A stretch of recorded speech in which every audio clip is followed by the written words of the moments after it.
Komið sæl og blessuð, öll sömul, gaman að sjá ykkur. Mér langaði bara að bjóða ykkur að koma og fá ykkur sæti.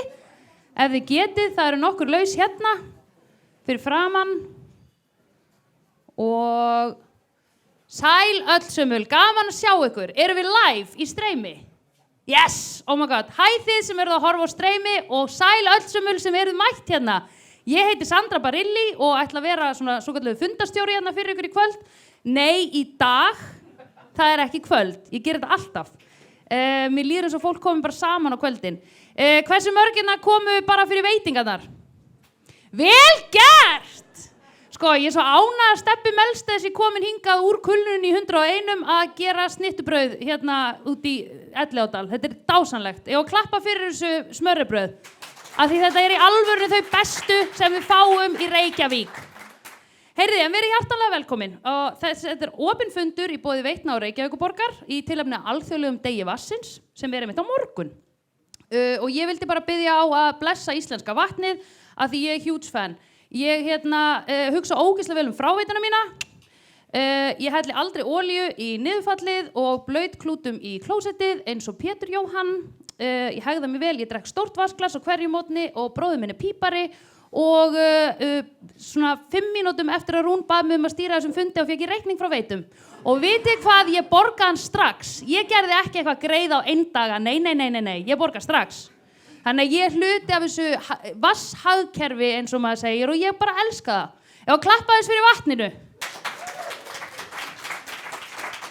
Ég dýrka það. Ég mæli með að fá sér vatnsglas á hverju mótni, sko. Það hefur bjargað mér á hverjum einasta degi. Heyrði, en mér langaði að bjóða merka konu hér til þess að opna þennan fund. Það er engin pressa, en síðast þegar ég kynnti borgarstjóra á svið, þá bað viðkomandi að fá að vera í Ice Guys og fékk það hlutverk.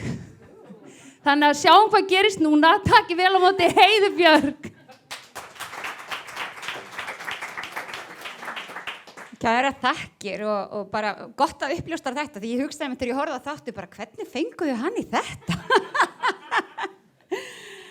En já, kæru gestir, takk fyrir að gefa ykkur tíma til þess að vera hérna og fagna vatninu. Það er dagur vatnsins á morgun, eins og þú sagðir og bara heiður fyrir mig að fá að ávarpa ykkur hér í dag. Alltaf dásamlegt að koma í Elliðaárdalinn. Ég bý auðvitað ekki langt hérna frá. Hef fylgst með þessari uppbyggingu hérna sem er auðvitað stórkostleg og ég myndi segja að þetta væri þegar orðin bara mjög vel heppnaður áfangastaður í borginni og ég er bara samgleðst þeim sem ég ung börn núna. Ég var alltaf einhvern veginn við árbakkann að reyna að passa þau dytti ekki úti, þannig að ég bara samgleðst þeim sem lítil börn núna og fyrir barnafjölskyldur þá er þetta náttúrulega bara algjörlega dásamlegur staður. Þannig að til hamingju með það og takk Orkuveitan fyrir að búa þetta til fyrir okkur. En vatnið, það er auðvitað vatni hérna út allt. Það seytlar svona volt vatn, þar sem að börnin er að busla. Og það er auðvitað tilefni dagsins í dag. Þetta er auðvitað ótrúlega mikilvægt fyrir hvert samfélag að hafa aðgang að vatni. Það er auðvitað bara undirstaða samfélags að hafa aðgang að vatni. Og við hér á höfuðborgarsvæðinu, við erum ótrúlega lánsöm. Við höfum aðgang að mjög miklu. Þetta eru mjög mikil gæði sem við búum við, sem við kannski erum ekkert endilega að hugsa alltaf þegar við skrúum frá krananum. Neysluvatni okkar, við höfum ekki bara svona ríkulegt af því, heldur er það líka bara í hæsta gæðaflokk og þetta er í rauninni bara eina verðmætustu náttúruauðlindum sem við eigum. Þannig að næst þegar við skrúum frá krananum, sem við gerum alla morgna, ég gerir það líka, þá getum við munað það. Og við hefum kannski oft tekið þetta sem sjálfsagðan hlut að vatnið okkar sé hreint og fínt og heilnæmt og allt er best á Íslandi og svo leiðis. En svona síðari ár kannski fara að hugsa meira og huga meira gæðunum og hvernig við þurfum að vernda vatnið okkar. Af því að við þurfum að viðhalda því og sjálfbærni þar er auðvitað bara lykilatriði. Að við séum aldrei að nýta vatnið á mikið eða menga vatnið og þar eru auðvitað vatnsverndin og ábyrgð okkar allra á henni. Og ég held hún sé alltaf að verða okkur svona aðeins ljósari og ljósari. Að við berum öll ábyrgð á vatninu. Og við þurfum einhvern veginn að haga okkur og okkar lífi og lífsháttum þannig að vatnsgæðunum hér sé ekki ógnað. og það auðvitað mikilvægt fyrir okkur, en það væri líka hræðilegt einhvern veginn að skila af sér þessum miklu gæðum og þessum auðæfum sem falin í vatninu hér einhvern veginn skemmdu til næstu kynslóð. Ég veit ekki hvort að næstu kynslóð myndi fyrirgefa okkur það. Það nú annað sem það þurfa fyrirgefa okkur fyrir. Segja ekki, nefnir það ekki. Og vatnið auðvitað virðir engin landamæri, þannig að þó ég sé borgarstjóri hér og tali fyrir Reykvíkinga, þá auðvitað fyrir vatnið, vatnsbólið okkar hérna næri við stærra svæði og það vonandi að við getum áfram starfað saman að því að vernda vatnið okkar. Vatnið auðvitað ekki bara eitthvað sem gott þegar við erum þyrst. Vatnið auðvitað 70% af jörðinu okkar. Ég veit ekki hvort að allir vita það. Svo svona fyrir margt löngu þá lærði ég næringaráðgjöf. Þannig að þar var mjög áhugavert ofta að segja fólki frá því hversu mikilvægt að vera að drekka fyrir heilsuna og í rauninni eru við líka 60% vatn. Þannig að gott að muna það þegar við þurfum að muna. Og þegar fólk svona farið að gleyma og orðið pínu þreytt og farið að detta, þá oft bara nóg að drekka svolítið af vatni. Þannig að þið munið það, þið viti hvernig stundum því vatn getur breytt miklu þegar maður búin að drekka eitthvað annað kvöldi áður. Það út af þessu. Þá vantar vatni líka mann. Þannig að það eru margar ástæður fyrir því hvað vatn mikilvægt og ég hef oft hugsað það að vinna við tjörnina að ég skil vel að ekki sagt að Ingólfur Arnarsson mögulega hafi bara komið hér og valið sér að setjast að við tjörnina. Við viljum allan að trúa því í ráðhúsinu og ég skil það vel, en það samt alveg þannig að siðmenningin svolítið þróaðist í kringum vatn við ár og vötn af því að þetta bara nauðsynlegt til þess að vera til. Þannig að síðan svona þróuðust borgir og borgir eru mjög oft einmitt líka við vatn. Þannig að þetta er svona, ég held nú reyndar við séum nú nokkuð með þetta þetta, það ekki? En við kannski tölum ekki nóg oft það og þökkum ekki nóg mikið fyrir. En sko við eigum fullt af fersku vatni, en ferskt vatn samt bara 2,5% af vatni á jörðinni. Og 70% af vatninu bundið í klaka og ferskt og ómenga vatn í rauninni eitthvað sem það hefur alveg komið fyrir Reykjavík að vatn hefur mengast. Það reyndar sem betur fyrir mjög langt síðan en þá braust hér út Taugaveiki fyrir einhverjum 100 árum af því vatn mengaðist þá og borgarstjórinn þá í Reykjavík rauninni kom á fyrstu vatnsveitunni. Það er nú örugglega einhverjir bændur einhvers staðar sem segja að þeir að vera á undan, en þetta var fyrsta vatnsveitan og við búum að henni enn í dag og við þurfum ekkert að líta langt til þess að sjá borgir sem við berum okkur mjög gjarnan saman við sem þurfa að hreinsa vatnið sitt mjög mikið. Það hefur verið rætt eins og Osló sem þarf að hreinsa vatnið sitt hver 6 sinnum og það ekkert bara verri gæði, heldur líka bara mjög kostnaðarsamt og við getum notað þau rök fyrir þá sem hugsa meir þann part að þetta líka verðmætt gæði fjárhagslega. Svo hef ég sem sagt, á undanfarið, þá hef ég verið fulltrúi sveitarfélaga í Evrópuráðinu og þar hef ég verið sérstakur talsmaður vatns í Evrópu. Ég hef gaman að fá að segja frá því að ég var að hætti því í gær og átt að skila af mér rosa stóri skýrslu í næstu viku. Þar hefur við fyrst og fremst verið í rauninni að leggja áherslu á réttindi fólks til vatn og í rauninni bara vatn sem mannréttindi. Af því að þetta auðvitað auðlindir sem að margir vilja eignast og margir vilja selja og það reyndar þannig í Evrópu núna. Það bara stór hluti af íbúðum okkar sem hafa ekki aðgang að hreinu vatni eða þurfa að borga mjög mikið fyrir það. Þannig að þetta snýst ekki bara vatnið okkar sem við erum að fagna, þetta snýst líka jörðina, mannréttindi, heilbrigði, framtíðina. Við komum í veg fyrir allir jöklarnir okkar bráðni af því að við geymum vatni þar, að við séum ekki að skapa flóð og þurrka og við séum að draga úr þessari kolefnislósun. Þannig að við þegar maður fyrir að tala vatn, getur maður bara að tala allt saman. Það ekki típist fyrir stjórnmálafólk? Einhvern veginn, reyna að koma öll inn í eina ræði. Það verður sérstakur fókus á loftslagsráðstefnu Sameinuðu þjóðanna núna á borgir og ég held að borgir séu lykilaðrar í því að vernda vatnið. Borgir eru þetta lykilaðar í að þróa heiminn og breyta vettvangur nýsköpunar og hugsanir og Reykjavík hefur tekið þátt í samstarfi sem heitir Resilient Cities sem einmitt snýst það að veita viðnám þessum loftslagsbreytingum og ég held að við þurfum að leggja jafnvel ennþá meira áherslu á það Og við erum líka að verða svona vör við það að meiri öfgari veðri út frá loftslagsbreytingum að hafa áhrif. Ég menn við sáum hérna flóð daginn og fleira. Þannig að við tökum þetta alvarlega, við viljum auka okkar aðlögunarhæfni en við viljum líka gefa í hvað varðar að koma í veg fyrir. Það sem við þurfum þá alltaf að vera aðlaga okkur að sem eru þessar loftslagsbreytingar.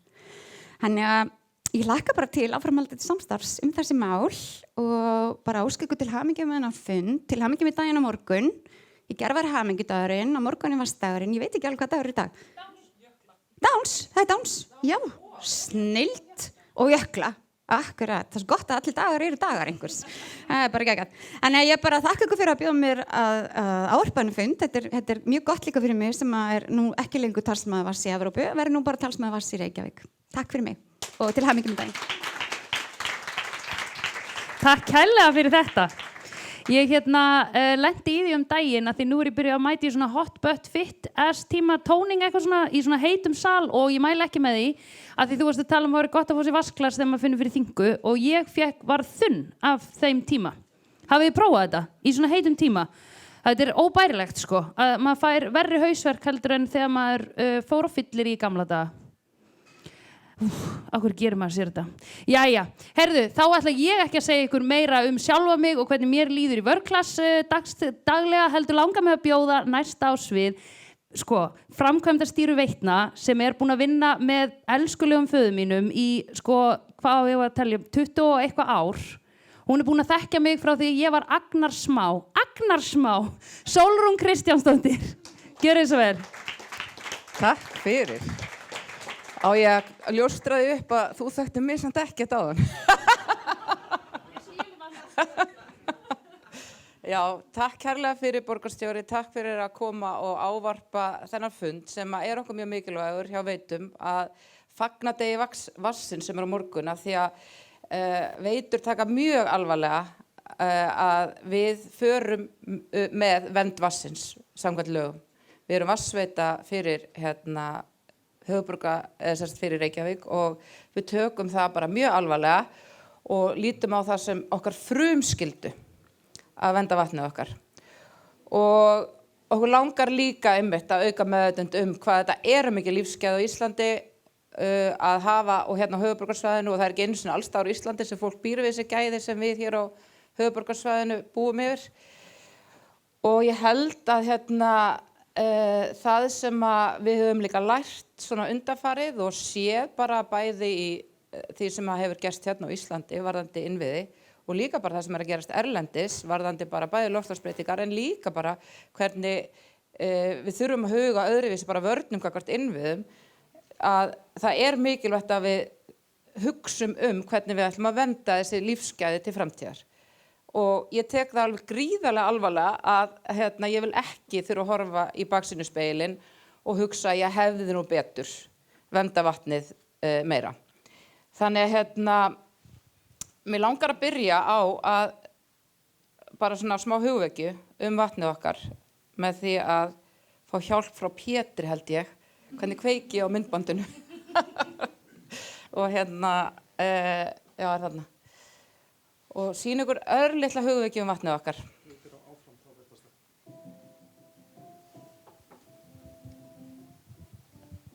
Við hjá Veitum trúum á mátt tenginga.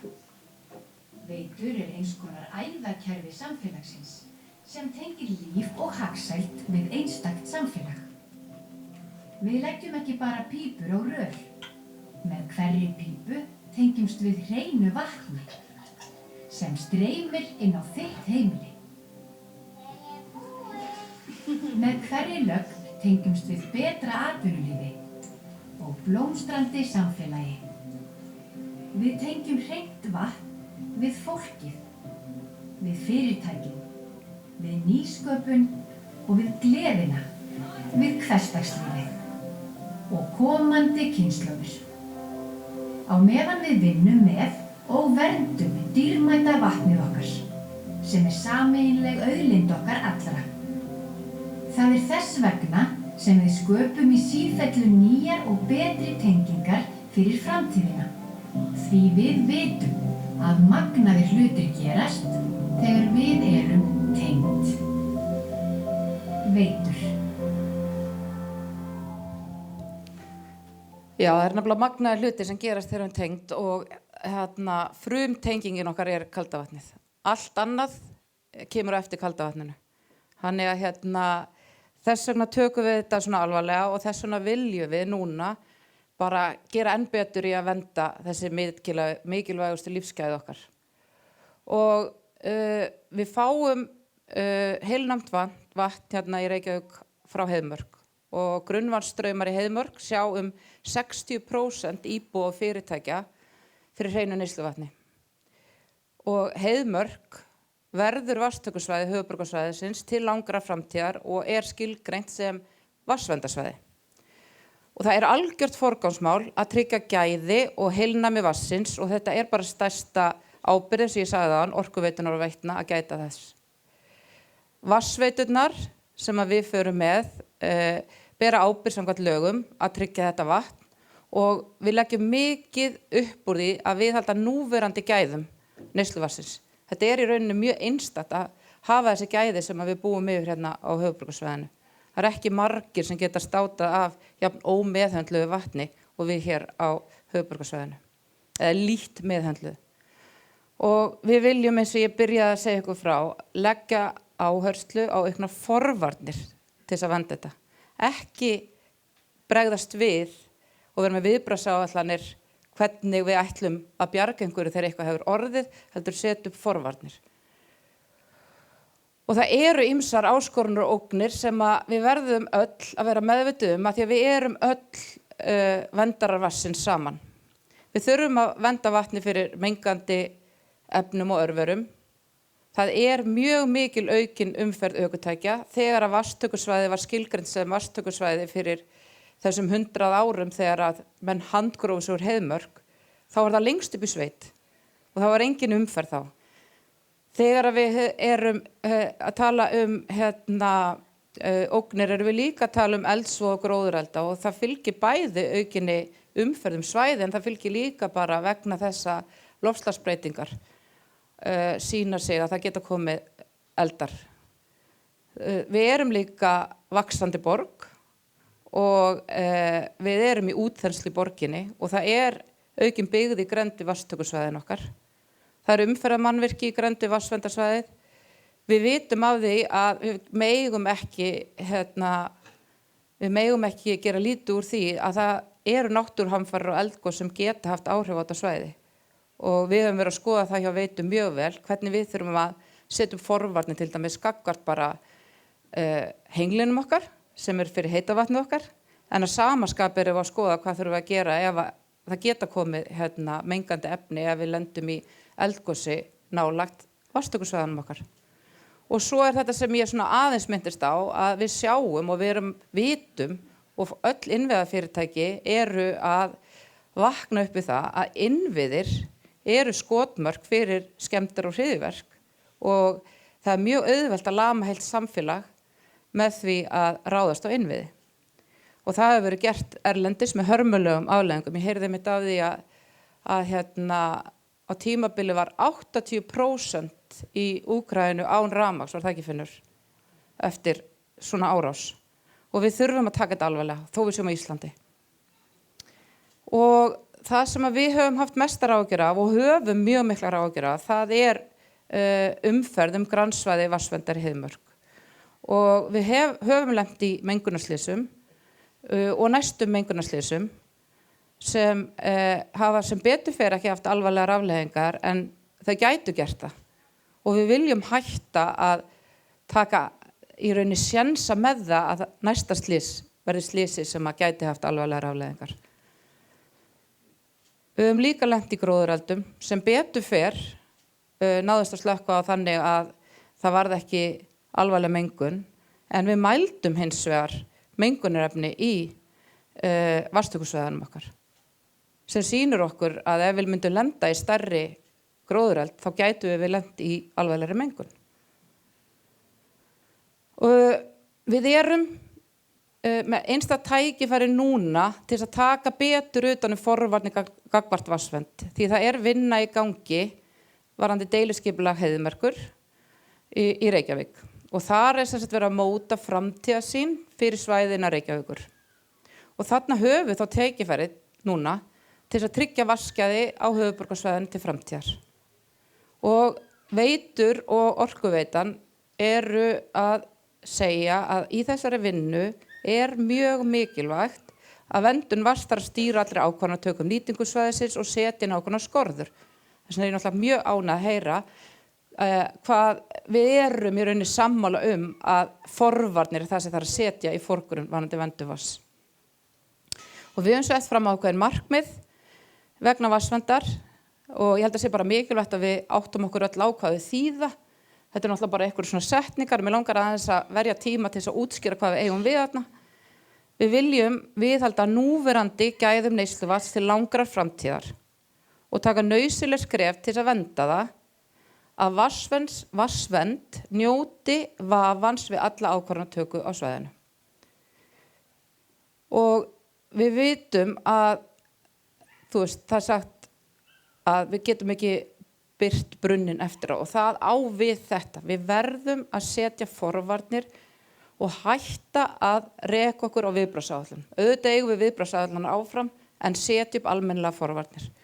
Við erum búin að vera í samtali við almannavarnir, við erum búin að vera í samtali við önnur innviðafyrirtæki og þetta er það sem öll innviðafyrirtæki í Íslandi eru að breyta núna. Við erum að setja forvarnir umfram viðbragð í forgrunn. Og ef ég fer aðeins yfir markmiðin þá er það að innan grannsvæðis vatnsverndar sé einungis leyfð umferð ökutækja sem telst nauðsynleg, svo sem vegna vatnsvinnslu, vatnsverndar, viðhalds, innviða og gróðurs, brunavarna, neyðar og náttúruvár viðbragða. Og hvað þýðir þetta? Þetta þýðir að við erum að leggja til að loka ákveðnum hluta vega í Heiðmörk, ekki allri Heiðmörk eins og hefur stundum verið slengt fram, heldur ákveðnum hlutum sem eru viðkvæmustu svæðin innan grannsvæðis vatnsverndar. Og að þar sé sem sagt umferð ökutækja einungis á forsendum vatnsverndar til þess að viðhalda gróðrinum sem þar er, skóginum eða neyðar og náttúruviðbragðar. Og hvað þýðir þetta? Þetta er auðvitað eitthvað breyting en þá kemur kannski að næsta punkti sem er að útivist innan Heiðmörkur samræmis markmiðum vatnsverndar. Og já, því að þetta gerir kjörið tækifæri til þess að búa til frábæra útivistarperlu án bílaumferðar í Heiðmörk. Við viljum útivist, bara svo það sé á hreinu, bara ekki á bílunum. Við viljum búa til frábært umhverfi fyrir hlaupandi, gönguskíði, gangandi fólk. Allt samræmist það vatnsvernd ef við erum ekki með ökutækin með. Þannig við myndum bara setja bílastæði í endana þar sem fólk getur svo bara komið og hlaupið á þessum frábæra skógi vaxna útivistarperlu. Og við sjáum fyrirmyndir erlendis þar sem svona er gert, svona grænir ekopark er að kalla, þar sem að fólk getur komið og notið útivistar í kyrrð og þar sem umferð ökutæki er ekki að trufla okkur. Svo er fullt af öðrum svæðum í Heiðmörk sem verða áfram með vegum og þar er hægt að fara í útivistar með ökutækjum. Og svo eigum við náttúrulega fullt af öðrum útivistarsvæðum þar sem við getum komið akandi án þess að ógna vatnin okkar. Og svo næstu punktur að gróðurþekja innan grannsvæðis vatnsverndar stuðla vatnsgæðum að gróðrið sé viðhaldi með vatnsvernd og brunavarnir að leiðarljósi. Og hvað þýðir þessi punktur? Við erum með þríhliða þjónustusamningu Skógrækt Reykjavíkur. Það þarf að viðhalda skóginum þarna, það er náttúrulega bara, þetta er algjör yndis skógur þarna og þarf að viðhalda honum og það er bara að gera það með vatnsvernd í forgrunni auðvitað og passa þau tæki sem við erum að nota og annað, ógringi vatnsvernd. Og við þurfum að gera meiri svona brunahólf, ég er ekki sérfræðingur í því, en til þess að varna því að það verði stærri skógareldur eða kviknareldur. Þannig við þurfum að auka brunavarnir á svæðinu og það þarf að finna út í þessu saman. Við viljum að iðnaður og þar með talið viðavinnsla verði flutt út af grannsvæði vatnsverndar. Af hverju? Af því það fylgir olía þessum iðnaði, þrátt fyrir við getum sett upp einhverjar einhverja varnir þá áhætta sem fylgir því, en líka það fylgir þessu umferð og við teljum að þetta fari bara betur annars staðar og við erum 100% til í að leita leiða til að finna út úr því að styðja við það. Að fari verðir aðgerðir sem auki brunavarnir eins og ég sagði og meðferð elds verði bara bönnuð innan grannsvæðis vatnsverndar. Við erum að sjá hræðilega skógarelda víða og þetta getur breiðst mjög hratt út og án þess að við náum að slökkva og við eigum ekki að leyfa meðferð elds. Við eigum mannvirki víða í Heiðmörkinni, Orkuveitan, og við höfum verið í langan tíma í rauninni að láta þessi mannvirki víkja út af því þau fara bara ekki saman að hafa starfsemi inn á vatnsverndarsvæðinu og við eigum eitthvað eftir þarna og við viljum bara að ófriðu mannvirki á Elliða vatnsbléttnum víki eigi síðar en 2033. Og svo mengunarhætta sem ég þekki ekki mjög vel, en það einhver mengunarhætta sem getur stafað háspennulínum og við viljum bara vinna með sérfræðingum í því að það verði mótuð framtíðarsýn fyrir háspennulínur með tilliti til vatnsverndar. Ok, þetta eru markmiðin. Hvað þýðir markmið? Markmið þýðir þetta í rauninni endatakmarkið. En svo erum við í þessari deiliskipulagsvinnu og þar erum við í vinnunni við að útfæra þetta nánar. Það ekki búið að útfæra allt hvernig þetta lítur út. Við viljum bara gera þetta að þetta verði endurinn og við erum í ákvað að finna út úr því hvernig við gerum það með tilheyrandi samstarfsaðilum okkar. Þannig að þetta það sem mig langa að segja ykkur frá hvað við erum að setja á oddinn varðandi vatnið okkar til þess að ég geti litið í baksýnisspegilinn og þið öll og liði vel með það að við skiluðum næstu kynslóðum jafn frábæri lífsgæðum eins og við búum yfir í dag varðandi vatnið okkar. Takk fyrir mig. Takk kærlega fyrir, Sólrún. Ég tek undir þetta. En þetta basically, þetta dæmið með að við getum alveg svona lagt aðeins lengra frá líkamsræktarstöðinni sem við erum að fara að hreyfa okkur í. Er það ekki? Mæli með. Ná smá auknum skrefum inn í hlaupahringin áður en þið dettið í ykkar léttu 5K eða 27. Ég veit ekki frá hverju þið eru að flýja með ykkar hlaupum. Heyriði, en þá næstur á svið maður sem hóf ást sína á landinu nákvæmlega hér á þessum stað af því hann var að vinna í garðyrkjunni hjá Rafmagnsveitu Reykjavíkur í Gemle Dege fyrir löngu síðan. Það rithöfundurinn Andri Snær Magnason.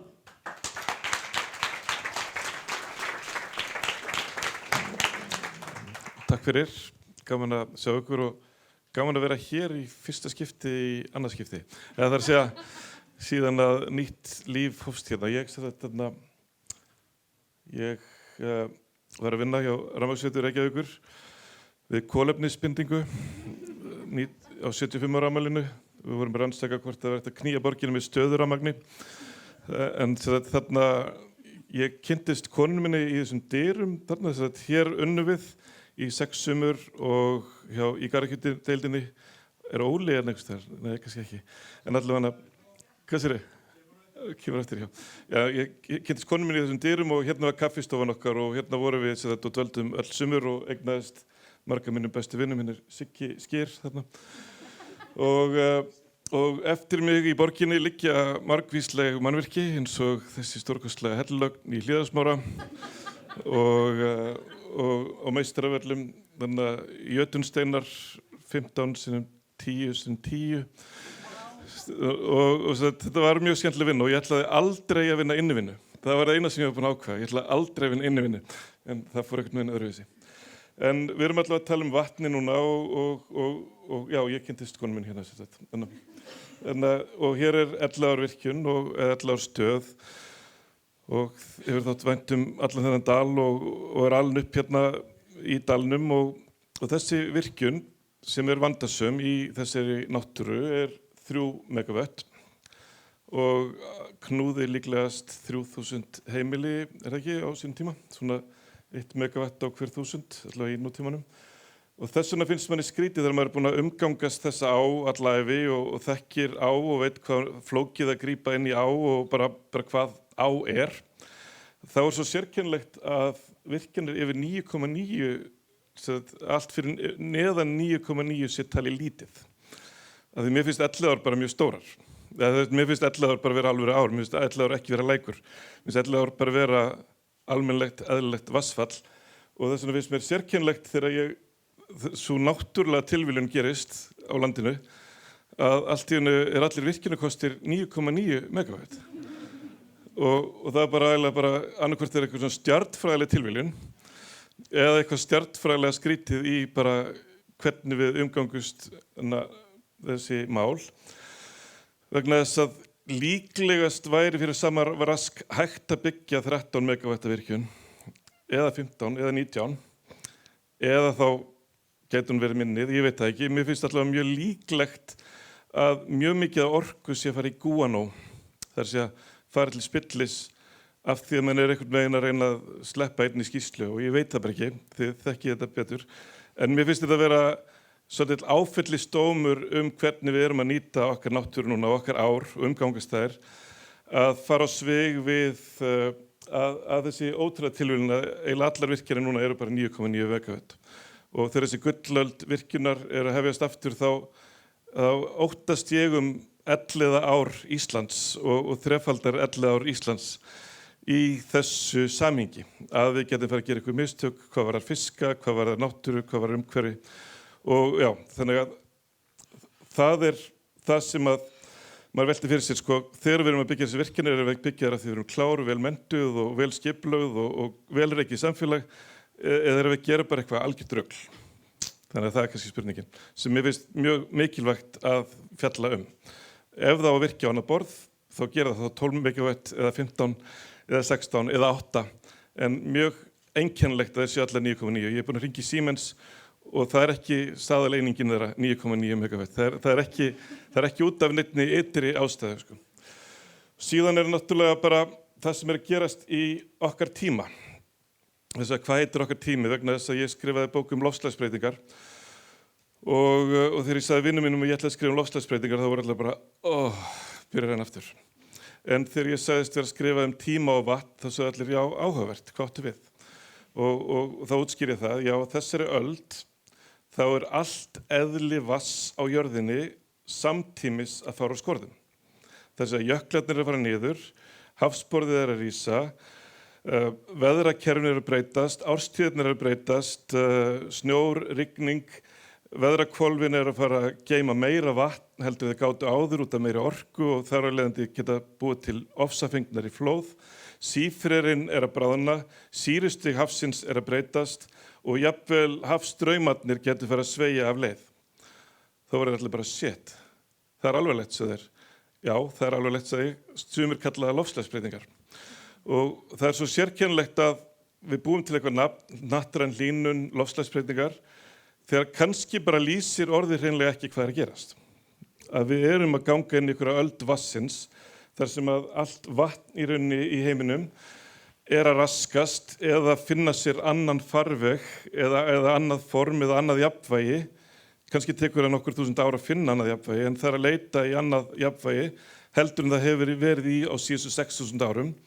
Og það svolítið vandi vegna þess að við erum cirka 8 milljarðar sem erum búin að raða okkur upp á jörðinni til samræmis við þetta 6.000 ára jafnvægi. Og þessi hliðrun gæti orðið ykkur svona sársaukafullsta hliðrun sem að bara hægt að ímynda sér. Þannig að nú dagur jöklana og Jöklarannsóknarfélagið að halda upp á það í dag vestur í bæ með sýningu í loftskeytastöðinni sem þetta að kíkja á.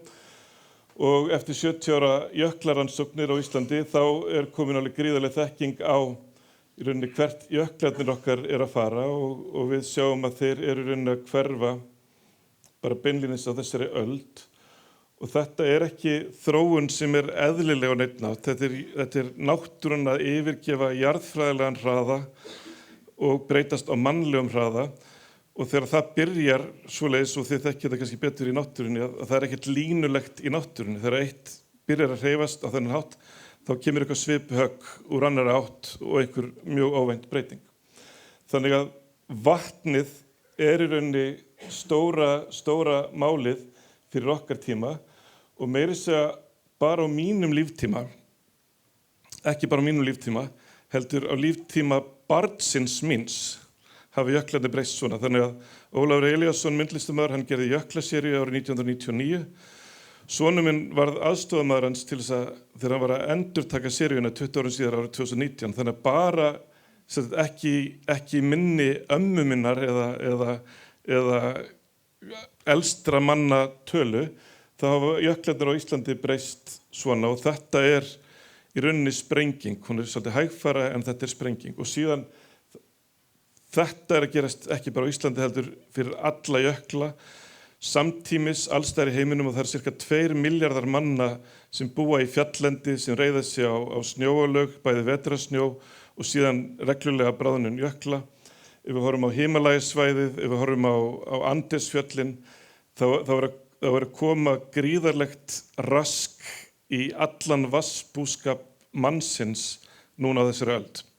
Og það bara fyrirliggjandi og þetta að gerast síðan á sama tíma á strandsvæðin eru undir álagi af völdum rísandi sjávar sem ekki bara vandræði heldur vegna þess að þá rennur sjórinn inn í grunnvatnsgeymana og neysluvatnsbirgðir margra stórborga. Þannig að öld vatnsins myndi ég kalla það frekar en öld loftslagsbreytinga af því að vatnið bara við skiljum það miklu betur heldur en orðið breytingar. Og svo náttúrulega sýrustig sjávar sem að falla á þessari öld úr kannski 8,1 í 7,7 og það stærsta breyting í hafinu í 50 milljón ár. Og vandinn við að tala þetta sá að eiginlega öll orðin sem að getur notað eru merkingarlaus. Það segja, ef ég segi árið 2100 talið að sýrustig sjávar falli úr 8,1 niður í 7,7 og það stærsta breytingin í hafinu í 50 milljón ár, þá allt sem ég sagði merkingarlaust. Eða hvert einasta orð. 2100 merkingarlaust vegna þess að ef ég spyr ykkur, þið sammála því að 1970 var fyrir 30 árum, þá segi ég allir já. Bara já, auðvitað. Og svo ef ég segi það var fyrir 55 árum, bara hvernig getur það verið? Já, svona svipað að þú ert 55 ára. og síðan, og á einhvern undarlegan hátt var 2000 kóðað svo fast í hausinn á okkur að ég get hugsað 5., 7., 7., 8., 9., 10. áratuginn og ég get séð ákveðna tísku, hárgreiðslur, tónlist, ég sé eitthvað fyrir mér.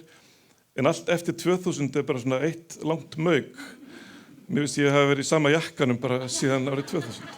Og það eins og við getum ekki svona sundugreint öldina, annarkvort erum við í afneitunum að öldin hafi byrjað og við viljum ekki eldast og viljum ekki ganga inn í öldina, en þess að við skiljum ekki öldina. Þannig að þegar við segjum 2100 þá hefur það enga merkingu. 8,1 niður í 7,7, einhverjir hér inni skilja það, gerir ráð fyrir, en myndi fólk gráta ef við segja 7,6 eða 7,5. Og ég veit ekki neitt neila sem getur svona hugsað, svona skala tilfinningar sínar logaritmist hvern 0,1, þannig að hann sé 10 sinnum sorgmættari við hverja 0,1. Og svo 50 milljón ár, það beinlínis þýðir bara að ein manneskja sem fæðist núna og verður ekki jafngömul og amma heldur bara mamma, að upplifa stærri breytingar í hafinu heldur en ekki allir forfeður mannsins, sem 300.000 ára gamall, eða forfeður Homo sapiens tegundarinnar sem 5 milljón ára gömul, heldur tíföld þróunarsaga mannsins að verka á einni manneskju áður en hún nær svona rétt yfir starfsloka aldur. Og það aftur sprenging. Og þannig að hvert og eitt af þessu sem ég sýndi ykkur nægilega stórt til þess að vera svo kölluð viðmiðaskipti. Það að það sem þú tekur bara allt sem þú ert að gera, allt sem þú ert að pæla í, allt sem þú ert að hugsa, allt sem þú ákvaðst, allt sem þú lærðir og endur reiknar það út frá þessu vegna þess að þetta átti aldrei að gerast. Og í rauninni má segja að þetta sé nánast svona goðsöguleg breyting vegna þess að þessi breyting á vatni jarðar verður munað eftir henni í 5.000 ár. Það sé að eins og við munum að Móses, hann skipti Rauðahafinu fyrir 3.000 árum, en það var ekki nema kannski rúmkílómetra vatni sem hann var að flytja til. En við erum að tala 100, 200, 300.000 rúmkílómetra vatni sem að leiðtogar heimsins eru bara að fjalla bara okkur ráðstefnum sem við geispum yfir á hverju augnablikki. Þannig að mantran mín hefur alltaf verið þessi bara reikna út hvenær einhver er á lífi sem þú munt elska og staðan er svo að árið 2160 er einhver á lífi sem að börn okkar munu kannski þekkja mest í sínu lífi. Þannig að okkur á ekki finnast 2100 að vera handan við ímyndunarafl okkar, heldur 2100 er bara hálfa leið í bara þeirri samfellu sem við höfum komið af stað með því að bara eignast börn og fjölskyldur og hitta einhvern í dyragættinni hérna. Þannig að óska ykkur til hamingju með öld vassins, eða já, dag vassins og ég óska þess að öld vassins verði gæfurík vegna þess að við tökum góðar ákvarðanir. Takk fyrir.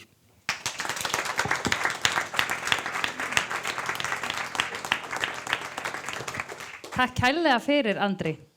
Líður þér ekki rosa mikið eins og sérst alltaf að tala fyrir daufum eyrum? Eða sko, ég hugsa alltaf bara svona þegar ég heyri þetta, þá er ég alveg, oh shit, við þurfum að gera eitthvað. Og svo er ég, hvað get ég gert?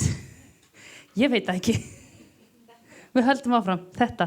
Heyrðu, við ætlum að fara í smá pallborðsumræður og spyrja þetta ágæta fólk spjörunum úr, en einnig fá til okkar ágætar konur, Anna Hörpu Þorsteinsdóttur, sem er verkefnastjóri lýðheilsumála hjá borginni.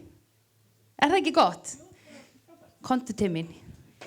Klöppum fyrir Hörpu. Sko, við hittumst fyrst þegar við vorum 6 ára og svo hittumst við aftur 30 og eitthvað árum síðar og horfðum báðar í augun okkur annar og bara af hverju þekkjumst við? En þetta var bara svona lítið fyrir ykkur, þetta er kannski smá svona had to be there moment. Allavega. Heyrðu, og hún Sigrún Tómasdóttir, sem er farin að rita nafn sitt Sigrún Tómas, eins og Halla Tómas. Er það ekki? Auðlindaleiðtogi Vass hjá Orkuveitunni. Heyrðu, og mig langar að bjóða Sólrúnu og Andra Snæ upp. Sko, ég held að já, og bolli sem þú nýtir aftur, auðvitað, til þess að spara. Einar, getur þú hjálpað mér?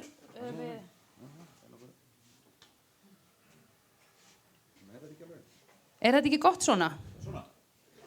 Já, þannig að þau getur staðið... Nei, við þurfum ekki skjáin, við þurfum bara að heyra í þeim.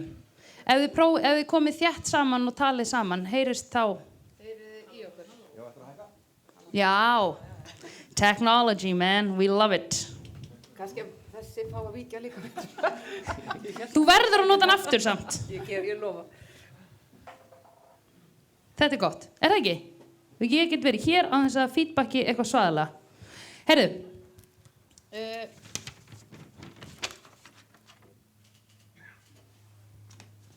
Er þetta? Svona. Allavega, heyrðu, ég ætla að leiða þetta eins og Gísli Marteinn. Þannig að ég bara hendi spurningum á okkur og þið svarið. Harpa, mér langar að byrja á þér. Mér langar að spyrja hvaða tengingu hefur umræða í heiminum ferskvatn við okkur hérna. Og þá kannski sérstaklega núna á þema degi ársins þar sem þemaði vatn á, og þema þess eru jöklar. Það er þannig sko. Á morgun er dagur vassins og þema dagsvassins eru jöklar. Er það ekki? Bráðnun jökla. Þetta er svo flókið sko, en það tengist allt vatni. Heyrðu, hvernig tengist það sveitafélögum og svoleiðis á Íslandi? Já, bara óbúslega góð spurning. Þetta er náttúrulega bara, já, Þetta er betra. Tala hérna. Og kannski bara alveg fínt að pikka upp þar sem Andri Snær var svona að leiða okkur eitthvað svona aðeins inn í framtíðina og við fengum svona öll nett svona auka hjartslátt en staðreyndin er sú og tengist líka því sem að þú varst að tala bara bara hvernig þróunin er. Við erum alltaf að færast nær og nær okkar kannski því sem að við sáum í gamla dagi, menna amma og afi áttu sumarbústaði við Helluvatn. Þannig að ég var alltaf bara að synda hann í læknum bara við vatnsverndarbolið og pissaði í hann og eitthvað. Þú veist, þetta er bara ekki, þú veist. En núna náttúrulega erum við að víkja frá því og byggðin er að færast nær og þetta er einhvern veginn að þróast ótrúlega hratt. Og ef við horfum bara til 2050 þá munu 70% íbúa jarðar búa í borgum. Þannig að það er ekkert að ástæðulausu að þemun í dag eru svolítið að fara svona úr svona kannski að við séum að horfa á þetta ekki bara svona út frá svona alþjóðlegu samhengi heldur erum við að færast nær borgunum af því að þar eru innviðirnar okkar, þar er fólkið sem að tekur ákvarðanirnar sem að stýra okkar framtíð og þetta snertir okkur vegna þess að við náttúrulega búum bara svo vel. Við erum í algjöru forritna stöðu hérna á Íslandi.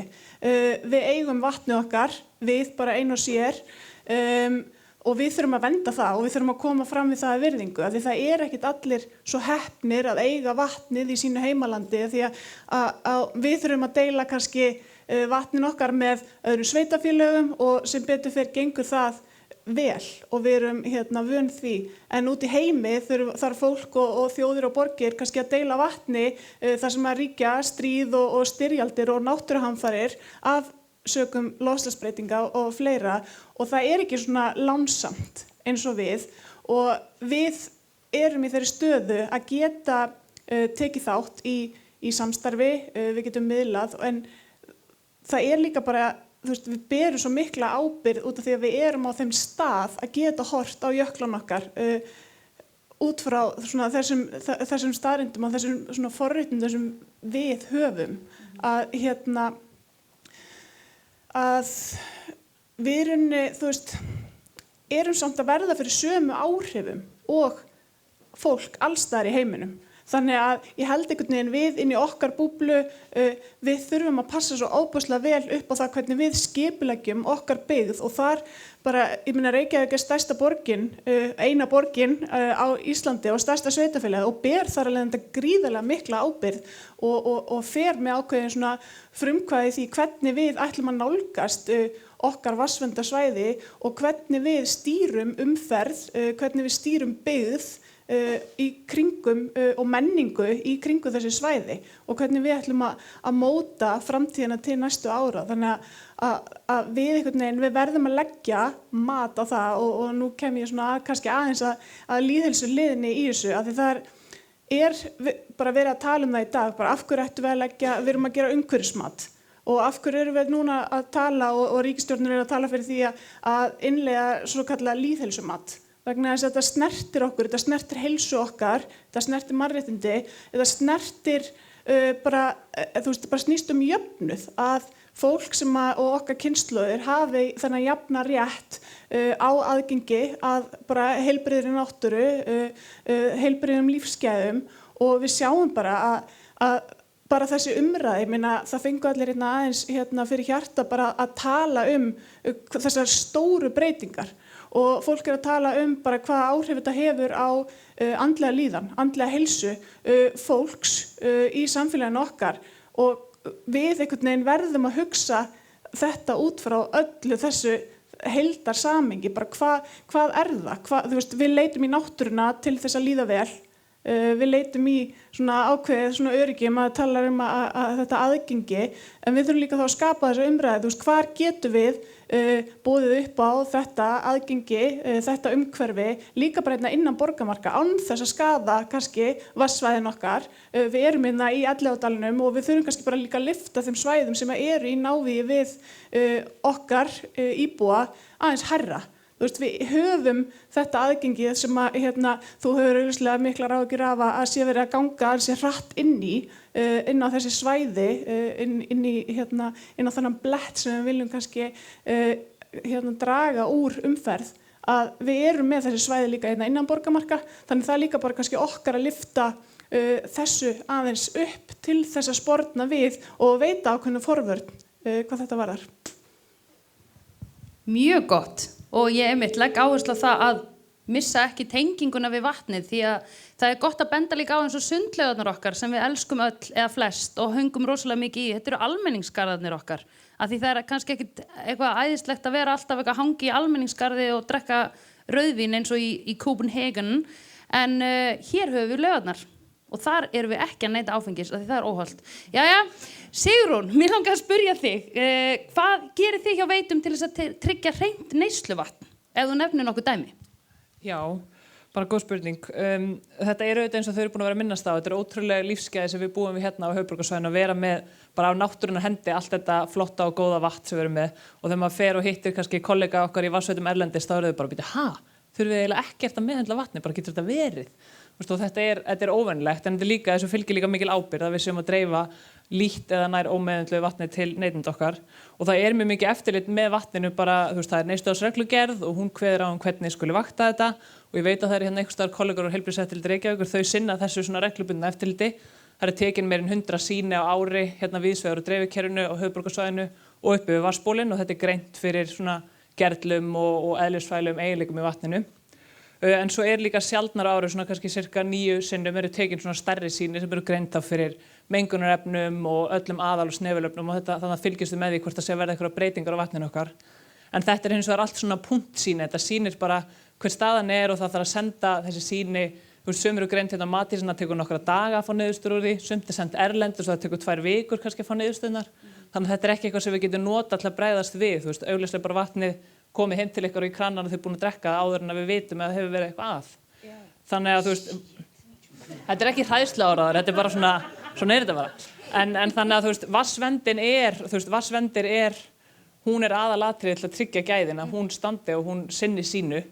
En svo við, viðbótar þessu reglubundna eftirliti, þá við búin að vera að auka mjög mikið líka bara í að reyna að skilja betur hvað áhrifaþættir hvað áhrif hafa til dæmis að þið nú búin að tala loftslagsbreytingar, hvað áhrif hafa svona öfgaatburðir í veðurfari á vatnsgæði, hvernig spila þeir inn í til dæmis örverugæði og það hefur svo verið vita alveg bara áratuga skeið af vatnsbólin okkar að þetta þessi leku og sprungnu hraun sem við erum að vinna úr, sem eru frábærir grunnvatnsleiðarar en þau geta líka verið viðkvæm þá fyrir mengun á ofan og þetta getur verið annarkvort örverumengun eða efna- og olíumengun og við erum búin að vera svona að sjá alltaf meira og meira bara hvað þessir atburðir geta haft áhrif á vatnsgæði og það var þarna Heiða myndist á þessi landsérna hafi verið eitthvað svona alvarlegur atburður og það vissulega rétt en ég veit ekki, fólk mann kannski eftir þarna 2018 þá var þetta svona stór leysinga og örverumengunar atburður og þá þurfti að senda út svona tilkynningar suðu- og neysluvatni hérna á höfuðborgarsvæðinu sem hafði ekki gerst mjög lengi og í kjölfarið á þessu þá var ákveðið að svona setja aðeins upp belti og axlabönd og fara að lýsa vatnið okkar með útfjólubláu ljósi, vatna það sem við köllum neðra svæði sem þá Gvendarbrunnar, Jaðar og Myllulækur. Þannig að það vatn allt núna lýst með útfjólubláu ljósi sem í rauninni bara óvirkjar örverur sem gætu verið í vatninu við ákveðnar aðstæður.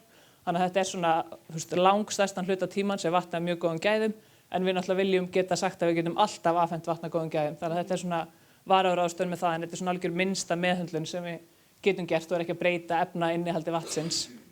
Svo höfum við líka bara verið að bæta við vöktunarbúnaði. Til dæmis, ég veit að þú varst hrifin af orðinu trítlateljarar, en við höfum verið að setja upp það sem kallað Þetta svona tækjabúnaður sem heitir frumuflæði sjár og þetta leyfir okkur að greina örverur eiginlega í rauntíma, svona niður í hálftíma frest og með þessu þetta sjá bara heildar örverufjölda í vatninu sem geta verið skaðlegar í minni hluta eða bara góðar örverur sem í öllu vatni og þá þetta að fylgjast með því að kemur stór úrkomuatburður eða leysingaratburður þá þetta að sjá að þessum trítlum hvernig þeir aukast og þá jafnvel gera breytingar á vinnslunni ástæðu til færa því við erum mjög afkastageti í Heiðmörk og þá getum við hugsað tökum meir úr þessu svæði sem minna útsett fyrir örverumengun, minkum upptöku hér og svona þetta eins að dreifa vinnslunni yfir svæðin. Og svo líka eins og að þegar Sólrún myndist að eldgosavanna, þetta auðvitað orðið, fyrir 10 árum vorum við ekki að hugsa öllum elda á Reykjanesinu, þá var þetta bara eitthvað sem gerist á 800 ára fresti. Núna þetta eitthvað sem á næstu áratugum alveg mögulegt að það gæti eitthvað fara að færa sig nær okkur hérna. Og við erum búin að setja upp svona vöktunarbúnað sem mælir svona ákveðna eðliseiginleika í vatninu í rauntíma til þess að geta fylgst með þessu svona samspili og þurfum alveg að hafa þetta í huga eins og Sólrún sagði svona upp á okkar plön og svona rekstraröryggis áform. En þetta bara svona dæmi ykkur og svona hluti sem við höfum verið að gera, hluti sem við höfum að mæla en auðvitað bara erum við alltaf opin fyrir að bæta ykkur við og viljum bara gera það sem við getum til þess að passa við sem alltaf að tryggja góð vatnsgæði til okkar neytenda. Mjög gott. Ég var bara eitthvað að hugsa líka samt út af því að væri eitthvað geðveikt mikið mál að finna bara eitthvað annað vatnssvæði heldur en Heiðmörk og græja vatnið þaðan. Það væri alveg geðveikt mikið mál. Þessi svæði og ég held að þó að þetta svona óábyrgt kannski að segja en ég held samt að kollegar minnir í salnum geta alveg sagt það líka, ég held að eina ástæðan fyrir að höfuðborgin getur byggst upp á þessu svæði að því að við erum með þessa nálægð við þessi frábæru grunnvatnssvæði. Við erum með þessa grunnvatnsstrauma sem streyma þarna niður frá Bláfjöllum og Sandskeiði og veita okkur allt þetta mikla vatn. En þetta svæðin vinnslusvæðin það sem að því þarna voru lindauppspretturnar, þarna samspil af lekum hraunum og líka sprungum. Þannig þetta gríðarlega afkastamikil svæði. Það alveg, við erum með í rauninni 2 undirsvæði sem köllum Vatnsendakrika og svo þetta neðra svæði. Það fræðilega og svona verkfræðilega hægt að flytja sig aðeins ofar í grunnárstrauminn, en við vitum líka frá mælingum á holum sem hafa verið boraðar þar að þetta er ekki eins legsvæði eins og þau svæði sem við erum að vinna úr núna. Þannig að þá erum við að tala um að það þyrfti að fara í einhverja framkvæmdir sem væri borun á gríðarlega mörgum holum sem myndi gefa minna magn. Það þyrfti að fara í uppbygging á lögnum og mannvirkjum og öllu svona, og þetta þyrfti alltaf að gerast á aðrennslissvæði núverandi vatnsbóla, og sem er bara að fara með bor og svona framkvæmdir. Þetta er glussi og olía og tæki og boring. Nei, reyndar geggja skemmtilegt sko, boranir en já, þannig að þetta er eitthvað sem að væri alltaf mjög flókið, alls ekki víst með árangur, gríðarlega mikil áhætta, og svo er tölunum bara ofboðslega kostnaðarsamt. Þarna væri við að tala um einhverja framkvæmd sem myndi kosta milljarða ef ekki 20 milljarða, og ég held að sé svona erfitt að segja kannski að það væri eitthvað sem væri gott að gera við almannafé þegar við erum með þessi góðu svæði sem við erum að vinna úr, og með þessum þessari minniháttar meðhöndlun sem lýsing er og góðri vatnsvernd, þá held ég að við bara getum tryggt góð vatnsgæði þarna ókomna tíð, og þurfum bara að halda fast í þau og vera tilbúin hverskins vá frá hversu það er vonandi ekki stríði en náttúruhamförum. Endilega. Ef það yrði olíuslys svona ofarlega á Hellisheiðinni innan vatnsverndarsvæðisins, hversu lengi bara í Bláfjöllum eða eitthvað stærðarna, hversu lengi væri það að koma fram? Hversu tekur það 100 ár að ná inn á vatnsverndarsvæðið eða sett inn í vatnsbólinn sjálf? Já. Eða myndi það gerast bara eftir nokkra mánuði? Ég bara gerum ekki grein fyrir því. Nú er gott að hér eru 2 góðir líkanmenn frá vatnaskilum í salnum, en vatnsverndarsvæðin eru skilgreind út frá, eða með vatnafarslíkani, og grannsvæðismörkin, þetta eru þarna myndið þessi Sólrún var að sýna, þetta er brunnsvæðis og grannsvæðis og fjarsvæði, og grannsvæði miðar svona gróft við 400 daga aðrennslistíma, og Bláfjöll eru aðeins ofar en grannsvæði þar á fjarsvæði, en þetta eru svona meðaltalsgildi til stökkvið strákar eða vilji. Þannig að þetta eru meðaltalsgildi, þannig að við getum sagt að aldur vatnsins í Heiðmörk er, kannski á bilinu nokkru dagar ef við sjáum eitthvað slys sem myndi gerast nálagt, eða tugir dagar, kannski þetta fyrir alltaf eftir hvernig þetta væri, er þetta olía, er þetta efni, eða upp í Bláfjöll alla leið, þá getur það verið einhver ár. En svo er þetta alltaf auðvitað bara líkan, það er bara, það tekur bara ákveðin inntaksgögn og gerir ákveðin nálganir, en svo getur við verið með sprungur og hraðar rennslisleiðir og svona. En ég held í Bláfjöllum þá erum við að tala um alveg lengri aðrennslistíma heldur en ef við erum að hugsa um eitthvað sem gerist innan svæðisins. En svo er líka það sem er alltaf svona, eitthvað til að hafa í huga í þessu er, það er eitt, þú færið eitthvað slys og þá fer eitthvað niður, þú hefur svo stuttan tíma til að reyna, grafa upp og ná því sem þú getur náð. Svo ef þú ert eitthvað starf á bara hrauni, þá bara fer það niður og þú ert lengi með meitilinn að reyna grafa það niður til að reyna að ná því upp, þá ertu bara búin að missa þetta niður og svo það eftir að renna, og þá er svo lítið sem við getum gert í því. Og kannski ef ég má bæta við, og það er, þessi nýja hugsun sem innviðafyrirtæki er að hugsa núna. Við hefum alltaf verið að setja viðbragðsáætlun, hvernig ætlum við að bregðast við, hvað höfum við langan tíma, erum við með viðbragðsteymi til staðar, er ykkur að vakta þetta. Við verðum að fara að huga, ef við getum komið í veg fyrir þetta gerist, þá er það alltaf best. Af því það er ekki gefið að við getum komið viðbragð. En svo er þetta bara, þó að Heiðmörkin sé eitt svæði, þá er hún alveg nokkuð stór, og við erum, ef við hugsum um svona höfuðborgarsvæði heild sinni, þá erum við með þessi neðri svæði sem eru líka samt svona nokkur undirsvæði hjá okkur, svo erum við Vatnsendakrika, þar eru við og Kópavogsbær, og svo eru Kaldabotnar, þannig að það eru nokkur undirsvæði og nokkrar vatnsveitur sem geta unnið saman og hægt að auka og vinna saman, og það er þetta auka samtengingar og þetta auka samvinnu bara upp á auki rekstraröryggi, því ég held að eins og að því vorum að tala um náttúruhamfarir, ef það kæmi eitthvað fyrir og það myndi renna hraun yfir eitthvað ákveð vatnsból þó finnist það fjarstæðukennt núna, þá þurfum við þetta að geta unnið saman, og ef það kemur mengunarslys líka, þá er mikilvægt að við höfum þessa getu til þess að svona breyta vinnslumynsturinn og geta bara dreift góðu vatni alls staðar. Og við erum að vinna með hinum vatnsveitunum í að auka rekstraröryggi þannig. Þá langar mig að beina næstu spurningu til þín, Sólrún. Hvernig eru samræmast ykkar áætlanir í Heiðmörk, öllum bara þeim fjölda fólks undirrituð þar með talin sem vil stunda útivist í Heiðmörk? Það bara samræmist frábærlega, því að eins og ég var að reyna að segja áðan, við viljum að Heiðmörkin sé útivistarpartís. Henni verður skipt upp, ég getur sagt í hólf, útivist þar sem bílar eru allt í lagi, og svo viljum við bara búa til vin í Heiðmörk sem er bíllaus útivistarpartís, þar sem að fólk kemur og hleypur og skíðar og gengur og nýtur kyrðar skógarins í útivist, og það bara hluti Heiðmörkur. Svo er bara fullt af öðrum svæðum í Heiðmörk og með strósagott sem að þú veist að segja, það eru fullt af öðrum útivistarsvæðum í Reykjavík.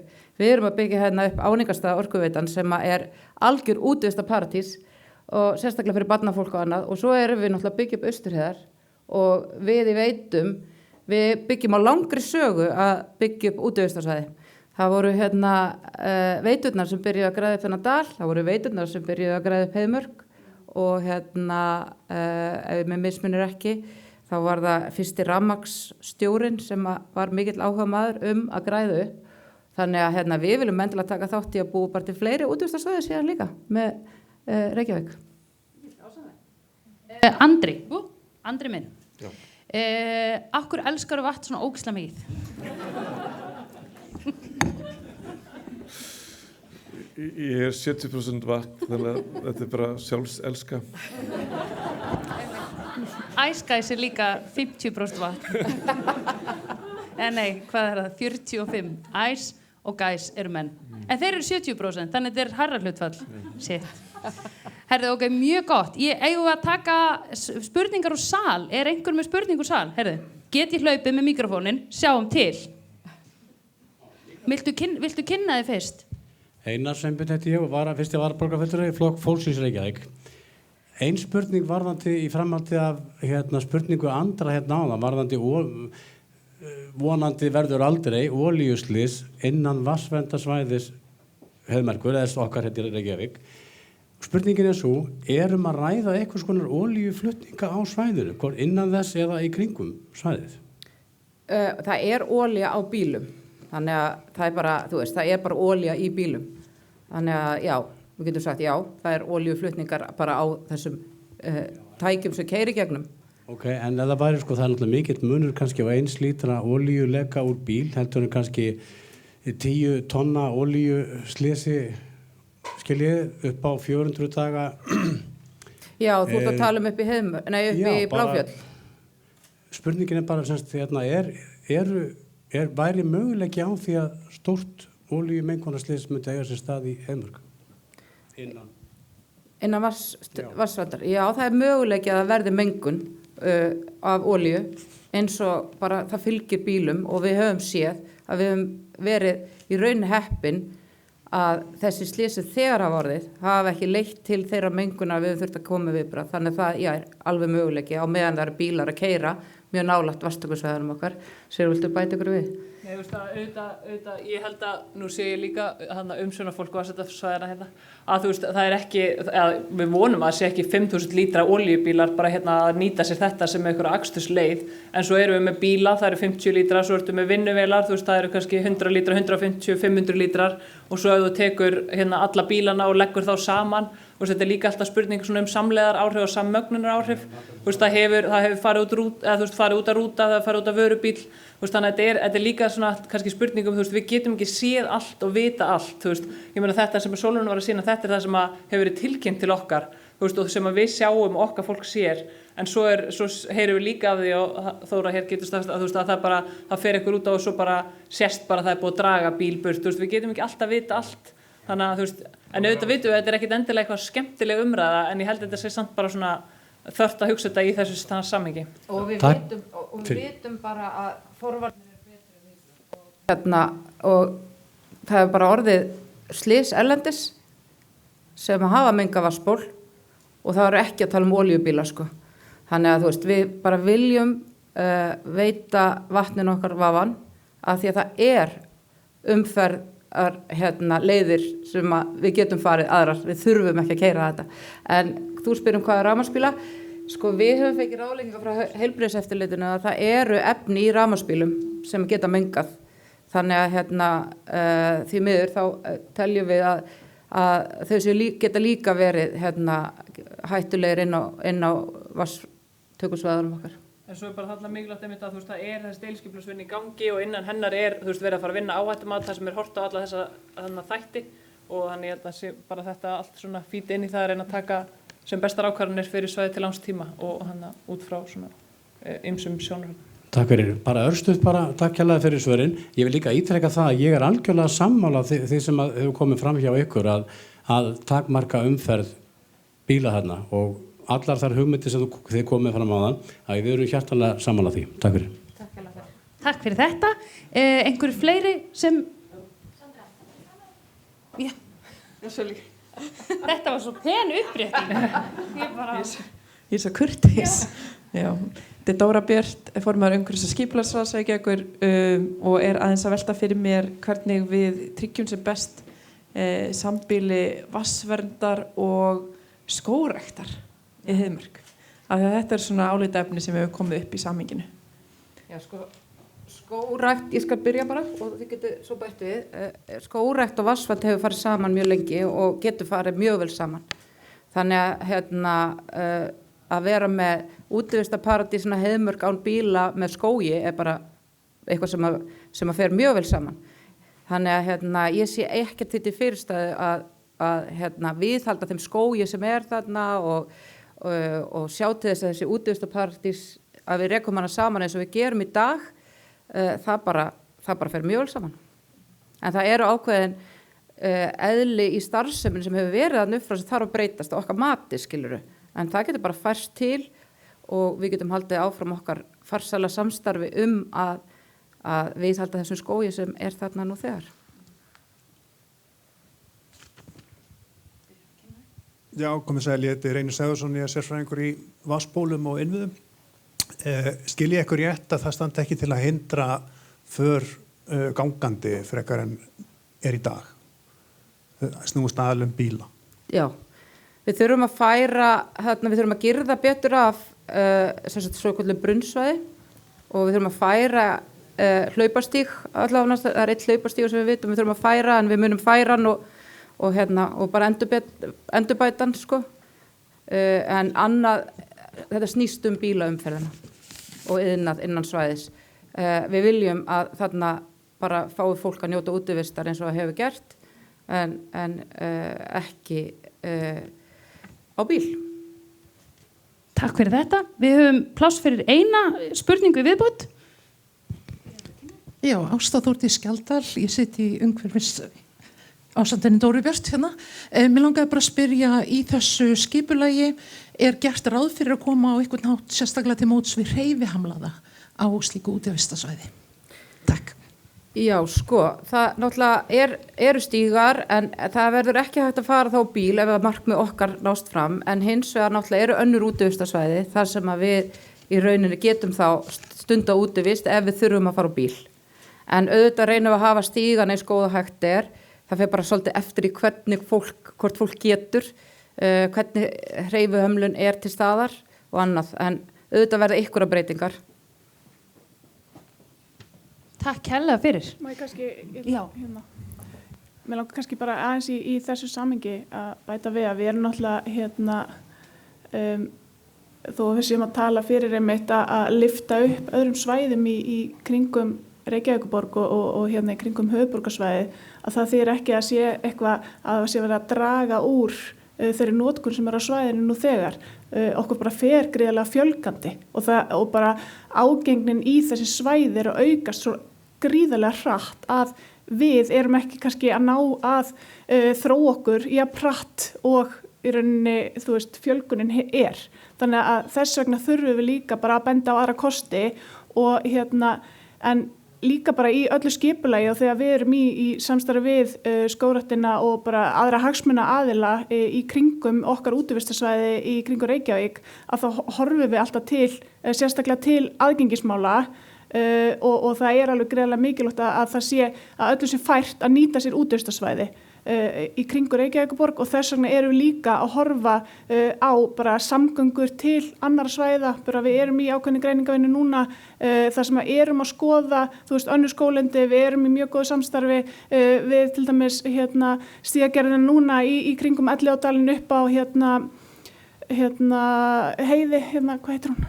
Hólsey, og í kringum útivista, það er líka bara svona vaxandi útivistaperla sem er ekkit langt frá þessu svæðin, þannig að við sjáum að nýtingin og aðgengið mun bara klárlega aukast ef einhver er í náinni framtíð og við þurfum svona að horfa á þetta líka í því samhengi. Takk kærlega fyrir. Við höfum ekki, má við taka eina spurningu viðbót? Við höfum taka eina spurningu viðbót, ég fékk leyfi. Góðan daginn, Auður Kjartansdóttir heiti ég og framkvæmdastjóri Skógræktarfélags Reykjavíkur. Það hérna, ég vil bara benda á að Skógræktarfélag Reykjavíkur hefur verið að gróðursetja og það staði fyrir sjálfboðalega starfi með uppbyggingu á Heiðmörk. Heiðmörk fagnar 75 ára afmæli á þessu ári. Þetta ég held að allir sem búa á Íslandi geti verið sammála að skjól eitthvað sem eftirsóknarvert. Skógurinn í Heiðmörk einstakur. Hann það tegundafjölbreytnin, tré, að því að þú ert að tala tíminn ástæður. Líftími trjáa allt annar heldur en líftími okkar manna. Trén í Heiðmörk unglinga núna og þau að spretta úr spori og vaksa og dafna og þeim alveg sama hvernig við mannfólkið hugsum tré.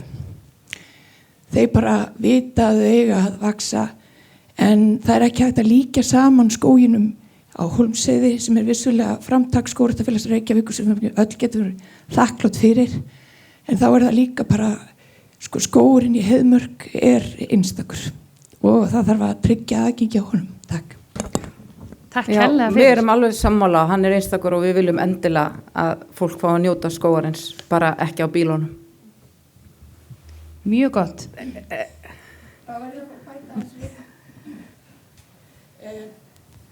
Varðandi það þá langar mig kannski aðeins að segja að það varðandi viðburðarhald á að hleypa sálfræðingum sem að taka á móti börnum í Heiðmörk, á að taka á móti hjólreiðafélagi Reykjavíkur sem vill hjóla í Heiðmörk, á að taka á móti, þetta eitthvað sem að allir ekki alveg sammála og þessi heimasíða afstaða til vatnsverndar að það megi ekki vera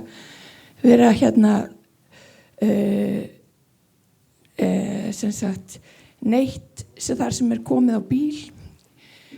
Það þetta þarf eitthvað að skoðast í heildarsamhengi en auðvitað bara ábyrgð Reykjavíkurborgar mikil að finna farsæla lausn fyrir okkur öll. Takk. Já, takk. Við tökum undir það. Við trúum því að við finnum farsæla lausn þar sem að við getum notið skógarins saman með aðeins breyttum formerkjum og ég full að trúa því að við náum að finna út af því saman. Þar sem við njótum skógar og verndum vatn. Takk kærlega fyrir. Þá ætla ég að segja þetta glæsileg loka orð í þennan fund og þakka ykkur kærlega, þakka ykkur sem töluðu hér. Ef ekki að klappa fyrir þeim. Glæsileg. Og endilega fáið ykkur veitingar á leiðinu út. Það eitthvað smá smörri eftir ef að Rún ekki búin að klára það. Takk fyrir að það var svo skemmtilega. Já, takk fyrir að það var svo skemmtilega.